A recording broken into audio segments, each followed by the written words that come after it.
Assalamualaikum warahmatullahi wabarakatuh. Salam sejahtera dan salam Malaysia Madani. Saya Umi Aminah binti Abdul Hadi dari SMK Putrajaya Perisi 51 berkod sekolah WEA 2010. Saya memegang jawatan sebagai penolong Ketua Biro Disiplin Perempuan dan pada hari ini saya akan menerangkan tentang 5 ciri murid sejahtera.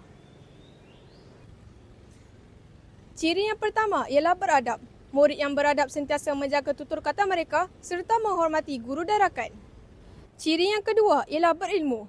Murid perlu berfikiran kritis dan kreatif serta mengaplikasikan ilmu mereka. Seterusnya ialah berkemahiran. Murid perlu menguasai kemahiran insaniah, kemahiran teknologi serta kemahiran praktikal. Ciri yang keempat ialah berdaya tahan. Murid yang berdaya tahan mampu menghadapi cabaran fizikal dan mental secara positif dan tenang. Ciri yang kelima ialah berkeyakinan. Murid perlu yakin pada diri sendiri dan berpegang kepada prinsip rukun negara. Impak kepada warga sekolah ialah dapat mewujudkan suasana yang harmoni kerana murid dapat menghormati antara satu sama lain.